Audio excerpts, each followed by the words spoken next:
Sama-sama membaca firman Tuhan yang terambil dari kitab Ayub pasal 42 ayat 1 sampai ayat 6.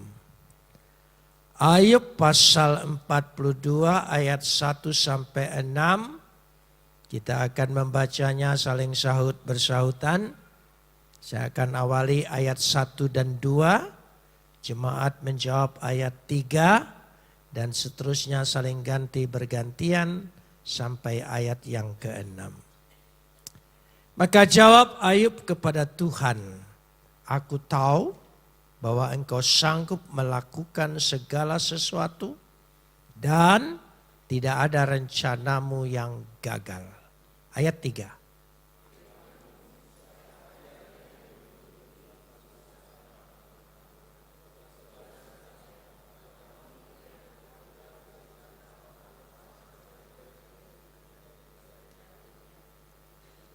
Firman-Mu dengarlah, maka akulah yang akan berfirman. Aku akan menanyai Engkau supaya Engkau memberitahu ke aku.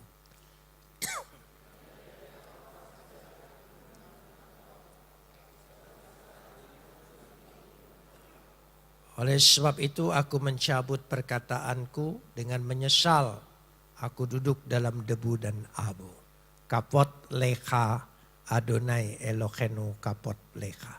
Segala kemuliaan ya Adonai Tuhanku, kemuliaan bagimu. Saudara-saudara yang dikasihi Tuhan, saya percaya saudara mengetahui kisah Ayub. Penderitaan yang luar biasa. Dan saya kira tidak ada orang yang mampu dan sanggup untuk menderita seperti Ayub. Tapi inilah kisah yang dikatakan di situ. Dalam sastra kitab Ayub, ayat 1 dan 2, judul yang pertama, itu kesimpulan. Kalau susunan bahasa Indonesia, kesimpulan itu di belakang. Tapi dalam sastra Ayub dan Mazmur, kesimpulan itu selalu di depan. Makanya kalau saudara membaca kitab Mazmur, ayat 1 dan 2 itu kesimpulannya. Jadi saya ingin membahas langsung pada ayat yang ketiga. Dalam berbagai pencobaan, penderitaan yang dialami oleh Ayub. Dan teman-temannya Elifaz, Bildad, dan yang lain orang-orang cerdik pandai menasihati Ayub dan berpendapat. Ada yang mengatakan penderitaan itu karena berasal dari dosa. Tapi ada yang mengatakan juga ya mungkin tanpa kamu sadari kamu telah berbuat salah. Dan tidak mungkin Tuhan menimpakan sesuatu yang terjadi dalam hidupmu seperti itu. Itulah penderitaan. Kita semua punya penderitaan masing-masing. Dan acap kali ketika penderitaan itu menimpa hidup kita, kita sudah berpendapat. Jadi kita punya persepsi, punya asumsi. Mengapa ini menimpa saya? Mungkin kita bertanya tapi pertanyaannya sudah menyimpulkan. Padahal sekali lagi, hidup ini misteri. Hidup itu rahasia. Memang ada realita dalam hidup. Tapi sebetulnya dalam seluruh kehidupan itu diselubungi misteri. Kalau misteri berarti kita tidak punya pengalaman hidup. Besok hari Senin. Siapa tahu besok itu apa yang bakal terjadi dengan kita? Ada yang tahu? Tidak ada yang tahu. Berarti kita semua belajar hidup hari Senin besok. Hari yang lalu kita sudah lalui, kita tahu. Tapi yang hari yang akan datang kita tidak tahu. Kita sama-sama belajar. Makanya apa saja yang menimpa kita yang diizinkan oleh Tuhan, bahasa halusnya. Jangan kita berpendapat lebih dulu. Kita tidak tahu. Karena masing-masing punya rahasia. Lalu apa yang harus kita pegang? Kalau kita tidak tahu apa sebabnya ini diizinkan Tuhan menimpa kita. Nanti yang kita pegang, yaitu nanti saya bahas ayat 1 dan 2. Rencana Tuhan tidak pernah gagal. Itu yang penting. Jadi akhirnya yang kita ingin lihat dalam hidup ini. Mengapa itu diizinkan? Tadi pagi dalam ibadah pertama, ya saya saksikan dan saya saksikan kembali tapi dalam versi yang lain. Saya menjadi Kristen, saya dipenjara 6 tahun karena menjadi Kristen. Orang lain di penjara itu mencuri, korupsi, ya, atau menipu. Saya tidak lakukan itu, tapi saya karena membuat tulisan mengapa saya memilih Yesus sebagai Tuhan dan Juru Selamat, saya ditangkap. Tahun 1974. Pada masa Orde Baru, pemerintahan militerisme, saya dituduh subversi Pempres 11. Subversi Pempres 11 ditangkap dulu, ya, ditahan dulu, baru kemudian diperiksa. Selama 6 tahun, 5 tahun setengah saya ditahan tanpa ada kepastian hukum. Baru setelah 5 tahun setengah saya diadili, pas dijatuhkan 6 tahun. Tanpa boleh naik banding. Kalau naik banding berarti masih panjang lagi ditahan. Dalam penjara, saya 2 tahun tidak boleh dibesuk. Jadi keluarga saya tidak pernah tahu saya itu masih hidup atau sudah mati. Di mana ditahannya, bagaimana. Ya. Sudah. Setelah 2 tahun baru keluarga boleh berkunjung tapi hanya kiriman, bukan ketemu. Jadi tidak boleh ketemu, masih belum boleh. Selama dalam penjara saya tidak boleh baca buku apapun. Artinya memang tidak boleh baca. Satu-satu yang diizinkan baca adalah Alkitab. Saya hobinya membaca. Saya kalau ke toko buku tidak ada buku baru, saya panik.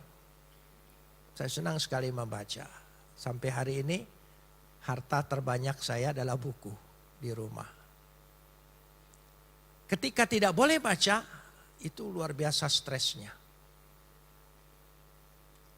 Saya baca Alkitab saja. Dan saya pertamanya seperti itu siksaan. Selama 6 tahun saya membaca Alkitab 25 kali saya tamat. Bolak-balik, bolak-balik, bolak-balik, bolak-balik.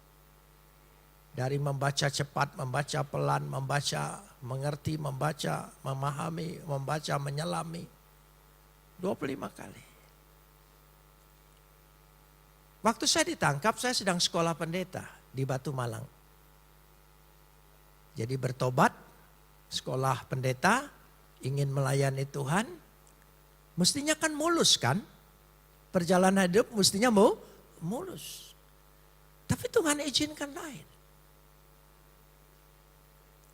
Tentu saya bertanya, Tuhan kenapa ini terjadi? Kenapa tidak sesuai seperti apa yang direncanakan oleh saya? Saya tidak merencanakan buka kasino. Saya merencanakan sekolah pendeta, mestinya jalan baik-baik. Tentu ada frustrasi. Dan kadang-kadang saya bertanya dalam diri saya, apakah pilihan saya benar ikut Yesus ini? Dan saya baca Alkitab. 25 kali saya tamat baca. Rupanya Tuhan ingin mengajar saya nanti untuk berkhotbah di kemudian hari, engkau hanya memberitakan Alkitab. Bukan pemahamanmu, bukan pemikiranmu, bukan pengertianmu, bukan hasil pula dari buku-buku itu. Tuhan ingin membersihkan. Tuhan ingin proses. Kemudian kita baru tahu. Pada waktu itu saya tidak tahu. Saya bertanya dengan Anda sekalian, sudah pernah tamat baca Alkitab? Ya, apa perlu saya doain 6 tahun? Kadang-kadang kita diizinkan sakit, masalah. Akhirnya kita terpaksa membaca Alkitab. Itu cara Tuhan, supaya kita menghidupi firman Tuhan ini.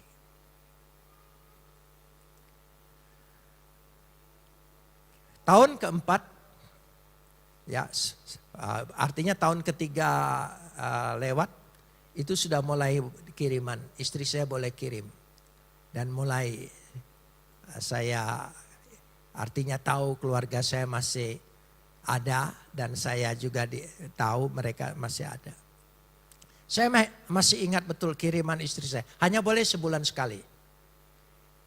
Yaitu roti kongguan an yang segi 4 itu. 1 kaleng.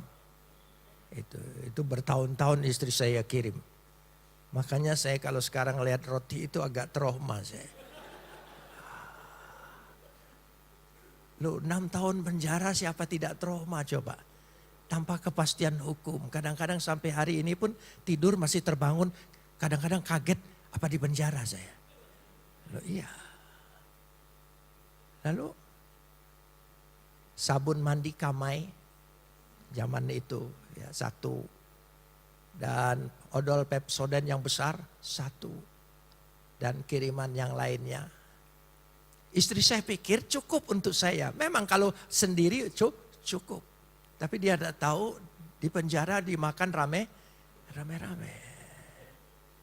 Karena belum punya pengalaman. Ya sudah. 2 tahun lebih sikat gigi tanpa odol. Sikat giginya sudah mekar. Saudara. Begitu pertama pakai odol, nikmatnya luar biasa. Iya. Makanya kalau kita tidak bisa menikmati hal-hal yang kecil dalam hidup kita, saya anjurkan di penjara itu. Supaya kita tahu menikmati. Ada sesuatu yang istimewa dalam hidup ini. Tidak semua arti penderitaan itu susah, tidak. Tapi mendidik, mengajar, mendewasakan kita. Karena sudah biasa pakai odol, teman-teman juga pakai. Tidak sampai sebulan, habis. Habis. Lalu saya mencoba berdoa supaya siapa tahu istri saya kirim mendadak begitu. Kan suami istri itu ada hubungan batin. Ya, saya kalau pergi ke daerah pulang tanpa WA loh. Ya.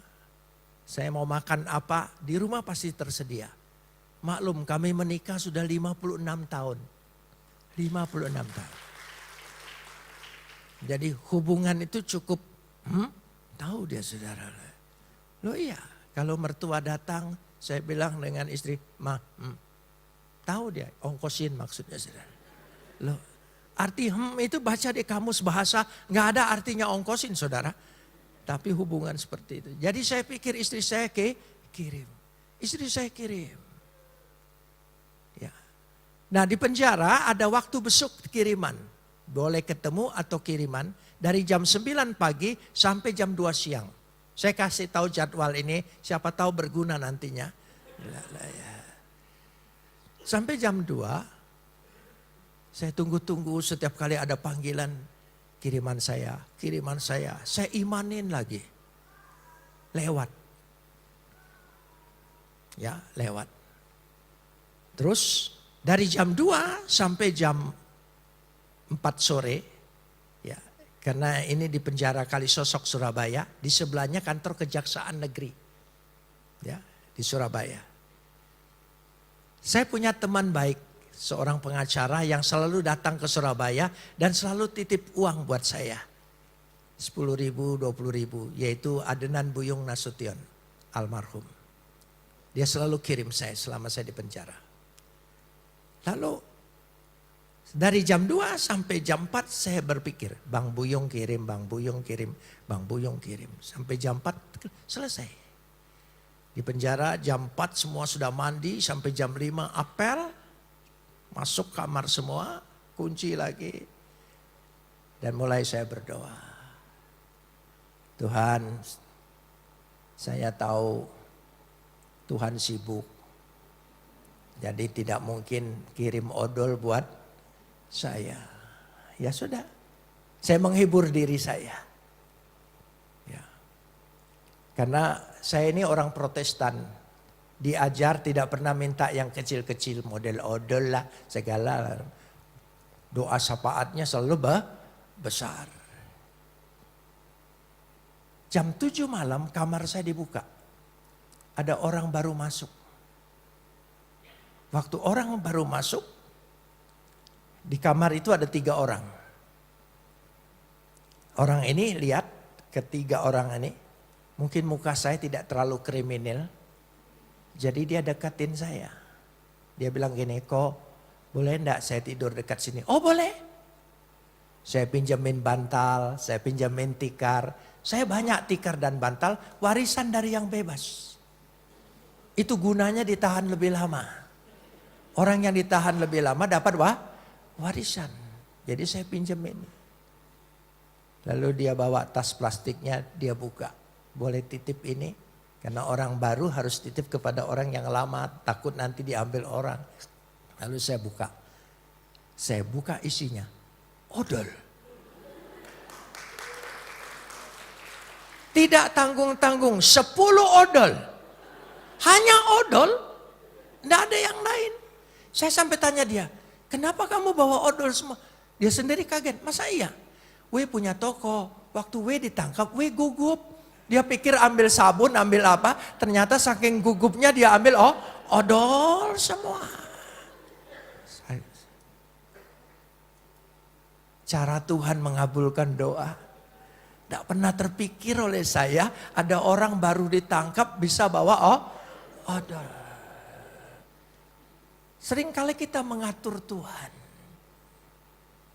Kita berdoa Tuhan caranya begini, kita berdoa Tuhan caranya begini, melalui ini, seperti ini. Seringkali kita atur Tuhan. Tuhan punya cara lebih dahsyat, lebih luar biasa, lebih daripada apa yang kita pikirkan. Katakan amin. Amin. Di situ saya belajar. Jadi dalam penderitaan itu yang Tuhan izinkan, saya belajar bergantung dengan Tuhan dan percaya Tuhan pasti memenuhi kebutuhanmu seperti yang Dia inginkan. Amin. Wah, saya suka cita sekali. Besoknya dia di Bonn itu diperiksa kembali. Ya. Dan sore jam 5 dia belum datang. Petugas datang ke dekat kamar saya dan saya kepala kamar karena ditahan lebih lama itu. Jadi kepala gitu, saudara. Makanya kalau ditahan jangan sebentar-sebentar gitu, yang agak lama sedikit ya.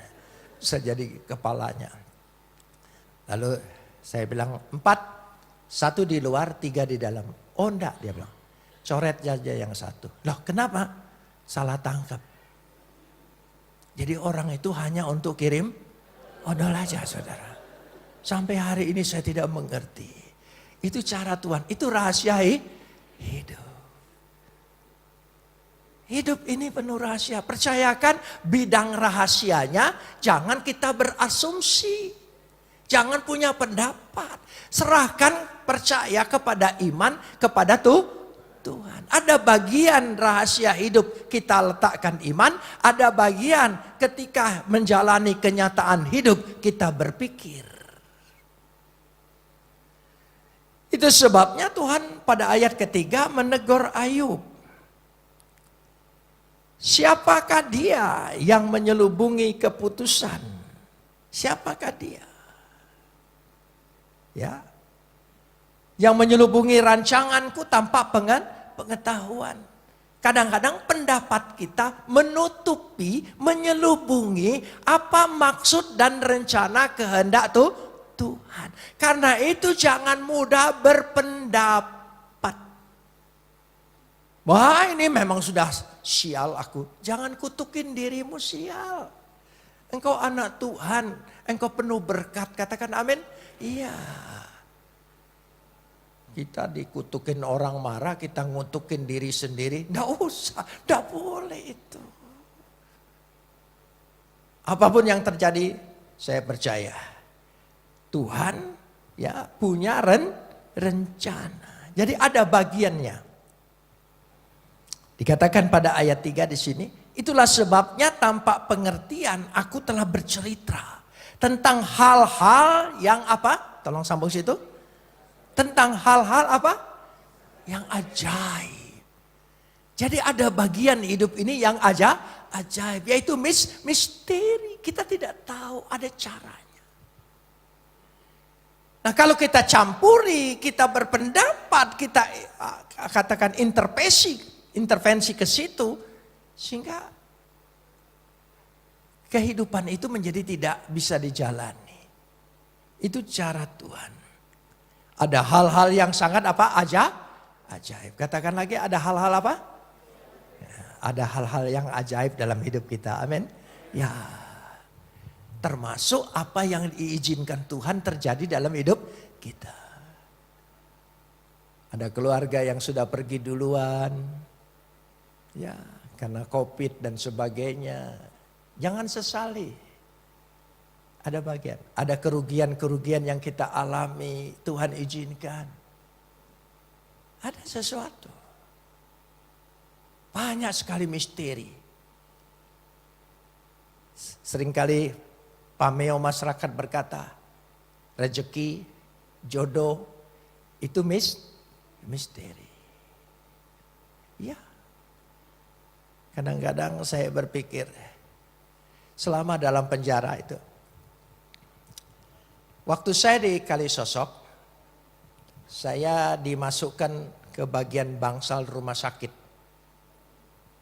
Ya, untuk membantu dokter di sana. Ya, secara sukarela. Jadi di Kalisosok itu ada rumah sakitnya. Ada lapangan sepak bolanya. Hebat enggak, Saudara? Itu penjara. Ya, jangan takut dengan penjara. Takut tuh kalau perkaranya itu. Kalau penjaranya dosa ditakutin. Artinya saudara bisa besuk orang di penjara kan? Ya, tidak usah takut. Nah, sudah. Jadi waktu di rumah sakit saya bantu dokter. Rumah sakit itu pasiennya tentu saja tahanan-tahanan itu. Saya buatin daftar namanya, saya susun semuanya. Dari jam 9 sampai jam 2 siang. Dari jam 2 sampai jam 4 saya punya waktu. Saya minta izin dokter. Boleh enggak saya mengadakan wawancara dengan orang-orang yang di penjara ini dari perkara kecil sampai perkara besar. Saya mulai wawancara. Diizinkan. Dari yang perkara besar, masih ingat barangkali saudara yang dihukum mati bernama Husni Kasdut. Perampok yang paling terkejam gitu. Dia sempat bertobat. Saya berdoa buat dia, ya. Gitu. Jadi ada maksud Tuhan. Ada maksud Tuhan. Kan kalau tidak lewat saya ditangkap, kapan saya ketemu dia gitu. Jadi cara Tuhan itu. Jadi kita itu ada rencana Tuhan semuanya. Diizinkan Tuhan terpuruk, jatuh, ini dan itu, bangkrut. Ada maksud Tuhan.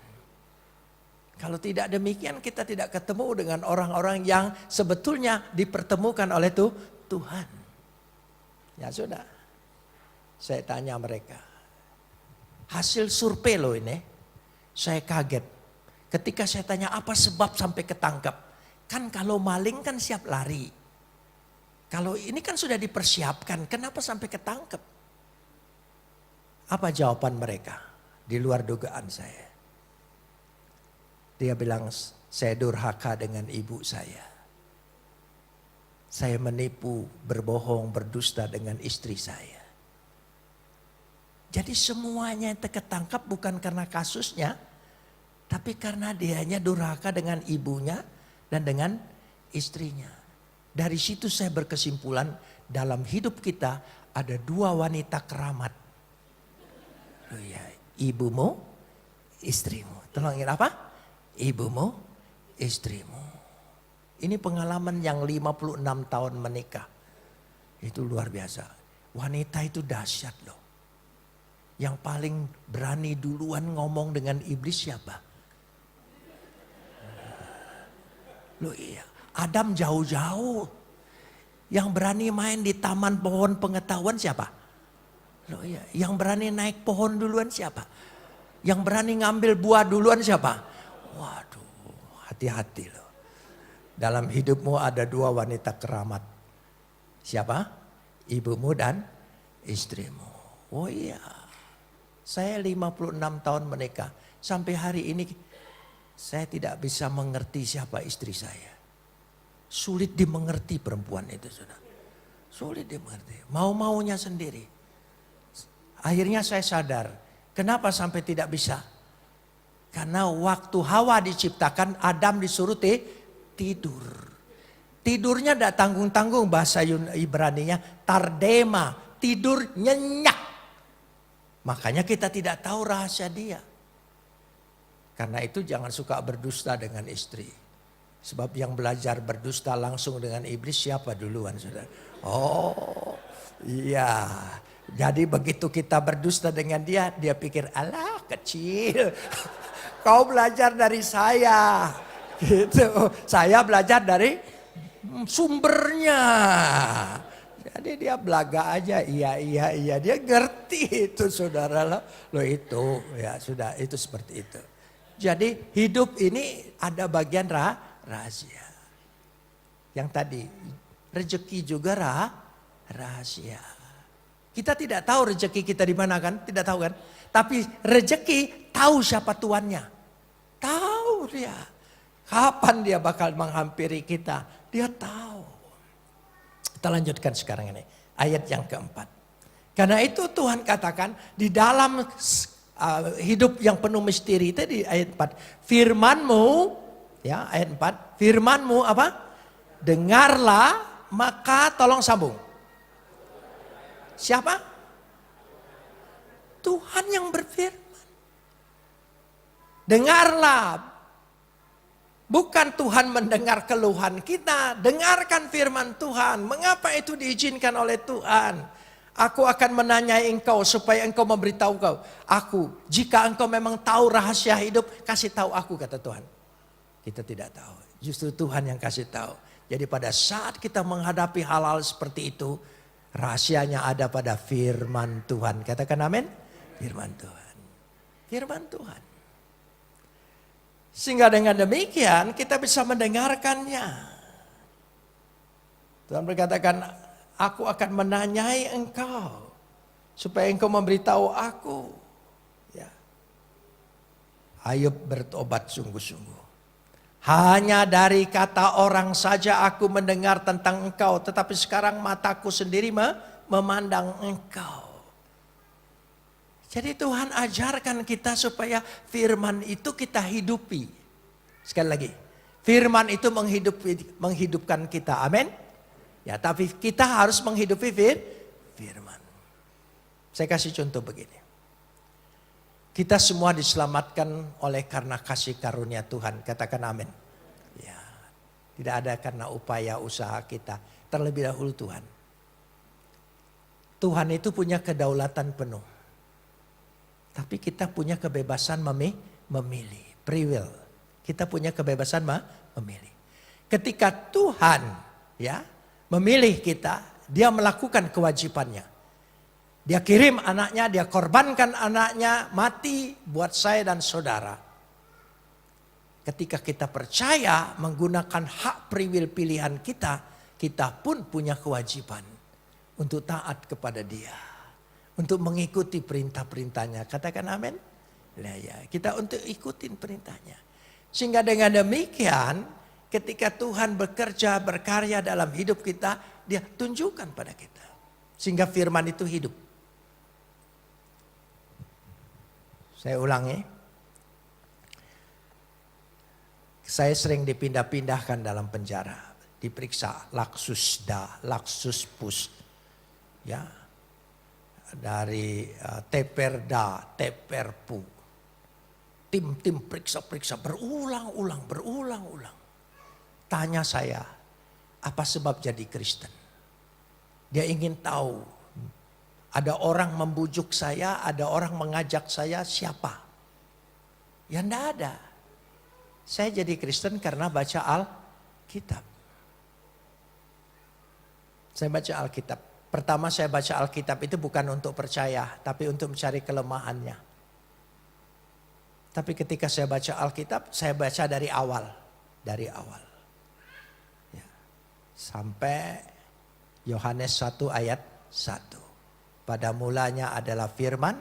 Firman itu bersama-sama dengan Tuhan. Firman itu adalah Tuhan. Dan itu membuka hati saya. Ternyata Yesus itu adalah firman. Dia bukan firman yang diucapkan Tuhan. Tapi firman yang berasal dari diri Tuhan. Jadi firman itu apa saja yang ada dalam diri Tuhan. Pasti kekal, pasti kudus, pasti mulia, pasti segalanya. Amin. Apa saja. Nah firman yang ada dalam diri Tuhan keluar menjadi manusia. Dan saya percaya. Salah satu pemeriksa bertanya begini. Jadi kamu karena baca ayat ini jadi Kristen? Iya. Mana ayatnya? Saya tunjukkan. Dia baca. Setelah saya baca dia tanya saya nggak jadi Kristen. Kamu itu ngaku yang benar. Kamu bilang gara-gara baca ayat ini jadi Kristen. Sekarang saya baca ayat ini, saya tidak jadi Kristen. Oh beda Pak, saya dipilih Bapak tidak. Loh iya. Saudara percaya? Karena saudara dipilih, amin. Loh iya. Kalau bukan pilihan Tuhan, kalau bukan Bapa yang memilihmu dan membawamu kepada Yesus, tidak mungkin engkau percaya. Percaya karena Bapa yang memilih lebih dahulu. Sehingga kita bisa percaya. Oh dia marah, tempeleng saya. Ya, saya dipukul. Saya bukan hanya dipukul, distrom.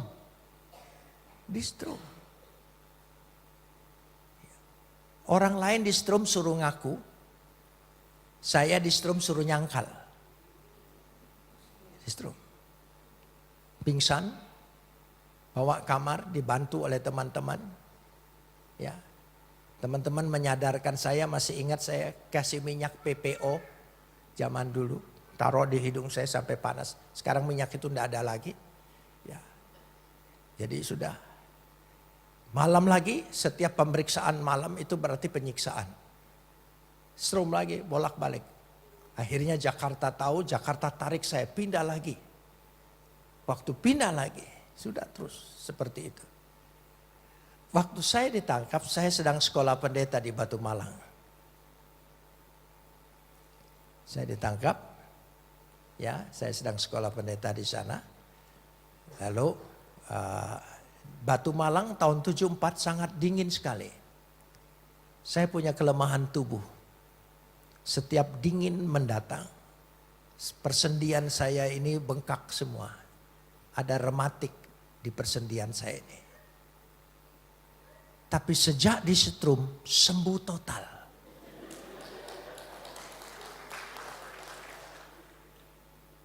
Saya ingin tanya, waktu orang nyetrum saya memang ingin menyiksa saya kan? Tapi Tuhan bisa balik menjadi kebaikan. Tapi jangan sampai saudara yang punya rematik nyetrum sendiri ya. Saya tidak bertanggung jawab.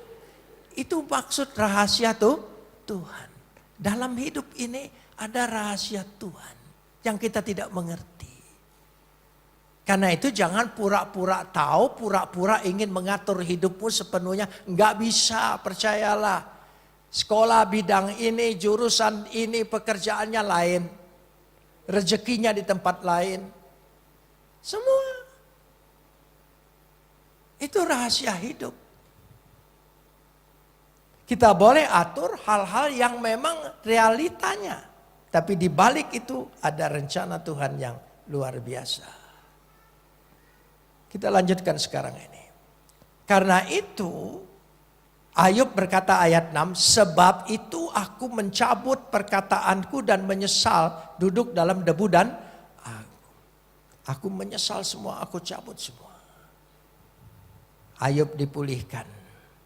Maka ayat 1 kembali kesimpulannya dan ayat 2. Maka jawab Ayub kepada Tuhan. Jawab Ayub kepada Tuhan. Ayat yang kedua. Ayat yang kedua apa? Aku tahu bahwa engkau sanggup melakukan segala. Saya bahas dulu aku tahu. Yadatta dalam bahasa Ibrani. Yadatta. Tahu bukan karena pengetahuan. Tahu karena pengalaman. Dia mengalami. Jadi Tuhan ingin supaya kita bukan hanya tentang Tuhan sekedar pengetahuan, tapi kita mengalami dalam hidup.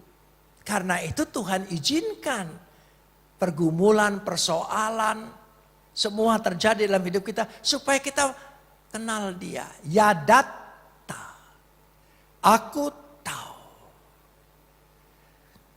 Kata yadatta aku tahu, Kihol tuhal,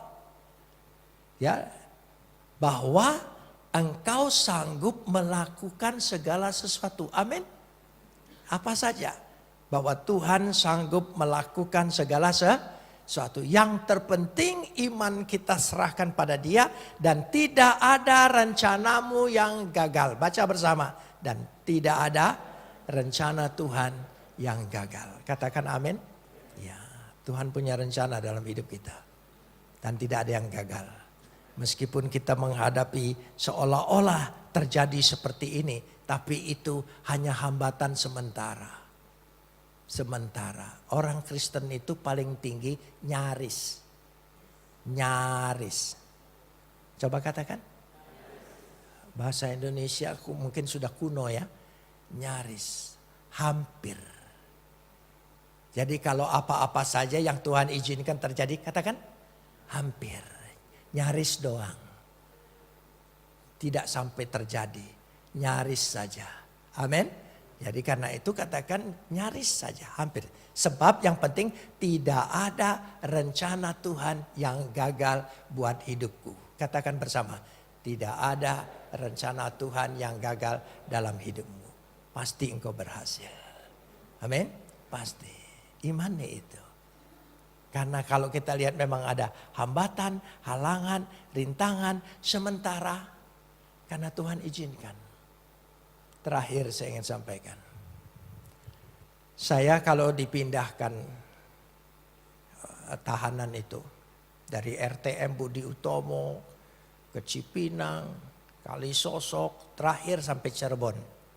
Ya, Cirebon. Dari RTM, Budi Utomo pindahkan Cipinang, pindahkan juga ke Kalisosok, Kalisosok pindah lagi ke RTM, ke Laksusda, Tanah Abang, sebagainya, udah pindah-pindah. Setiap kali dipindahkan saya di Borgol, tapi bukan Borgol begini, seperti yang ditangkap berapa sekian triliun itu. Gitu, saya lihat 1 triliun aja mungkin sudah pingsan, sudah ditangkap. Tapi 1 di borgol di saya, 1 borgol di pemeriksa, penjaga. Jadi kami berdua begitu di borgol. Untung waktu itu saya pakai baju agak mentereng sedikit. Jadi orang sedang mikir ini yang ditahan yang mana gitu. Atau dua-duanya ditahan, ya sudah. Saya bergerak, dia bergerak, saya jalan, dia jalan. Pokoknya kuncinya dipegang oleh komandannya. Sudah. Waktu di WC, di pesawat, ya saya mau ke WC. Saya pikir dilepas. Enggak dilepas, dia ikut. Hati saya sedih. Tuhan, ikut Tuhan segininya saya. Enggak ada kelonggaran sedikit pun. Kenapa Tuhan izinkan seperti ini? Sedangkan saya baca ayat-ayat Petrus, malaikat datang, pintu penjara terbuka. Ini borgol aja minta dibuka, enggak bisa. Loh iya, apakah mujizat ini masih berlaku atau tidak? Orang kalau sedang susah ngarepin mujizatnya luar biasa loh. Luar biasa, ngarepin banget. Tapi kok Tuhan, ya sudah. Dia ikut ke WC, separuh kakinya di luar, separuh kakinya di dalam. Saya sedih sekali. Sementara sedih, Tuhan kasih pengertian di otak saya. Dia mantapkan di hati saya. Tahu enggak borgol yang kau sedihkan itu? Itulah arti Immanuel. Tuhan beserta kamu. Aku tidak akan melepaskan engkau dan mengikat engkau seperti borgol ini. Langsung senyum saya. Terima kasih ya Tuhan. Jadi pengertian Immanuel, ya kalau saya tidak alamin di borgol, gak ngerti-ngerti saya saudara. Tuhan beserta kita itu hanya bahasa basis. Tapi dengan pengalaman seperti itu saya jadi mengerti. Tuhan kapanpun tidak pernah melepaskan aku. Dia beserta aku kemana saja. Masa petugas saja sampai ke WC dia ikut. Masa Tuhan tidak ikut kemana saja. Ke jalan lembah-lembah bayang maut sekalipun dia beserta aku. Amin saudara. Jadi kita tidak usah takut. Ya, makanya jangan terlalu banyak karunia kehantuan. Harus berubah, karunia malaikatan. Malaikat. Saudara kalau di rumah sendirian ada tempat yang agak serem, sering berdiri bulu kuduk sini. Ayo mikir hantu kan? Ya sekarang mulai malaikat. Itu. Kan malaikat yang jaga orang percaya, bukan hantu kan? Lah iya. Jadi kalau ada makhluk sorga yang agak membuat badan kita agak beda sedikit, itu tandanya apa? Malaikat. Jadi begitu gitu. Oh ya. Lalu kalau ada tempat gelap seperti ada kilatan, ada bayangan berjalan, jangan mikir, waduh, hantu. Jangan. Malaikat. Coba mulai sekarang terapkan itu. Mulai malam nanti terapkan. Ya. Saudara justru mantap ya. Bahwa Tuhan beserta kita. Dia tidak pernah meninggalkan kita. Malaikat-malaikat Tuhan mengawali kita kemana saja kita pergi. Dan akhirnya Tuhan bisa bebaskan saya. Ya, orang yang menghakimi saya sudah mati semua. Tuhan berkati saya dengan kesehatan sampai umur 78 sekarang ini. Tuhan berkati. Tanggal 5 Maret tahun ini barusan saya di check up seluruhnya di RSPAD. Karena saya masih ada keluarga tentara, jadi saya bisa gunakan fasilitasnya. Saya diperiksa semua. Dokter jantung saya, Dokter Itzmi, Brigjen, dia katakan jantungmu lebih baik dari jantung saya. Ya, padahal umurnya masih muda saudara. Semua diperiksa. Sempurna, baik paru-paru, saraf, semua baik. Itu rasa syukur. Bonus dari 6 tahun dalam penjara. Bonusnya dari situ. Ya, kan periksa saraf di strum lagi. Saya tenang aja strumnya. Gitu. Kenapa? Kecil. Aku sudah pernah di strum sampai pingsan gitu. Rupanya waktu nyetrum saya, saraf-saraf saya dihidupkan semua. Amin. Saudara bisa tertawa lihat penderitaan saya. Saya hampir bilang kurang ajar. Orang yang menderita dia tertawakan. Percayalah satu saat engkau akan tertawa melihat penderitaanmu. Amin saudara. Karena Tuhan sudah beri kemenangan. Kita sama-sama akan tertawa melihat semua yang pernah terjadi. Kesusahan, penderitaan, pergumulan. Kita akan tertawa karena Tuhan yang berikan kemenangan. Amin.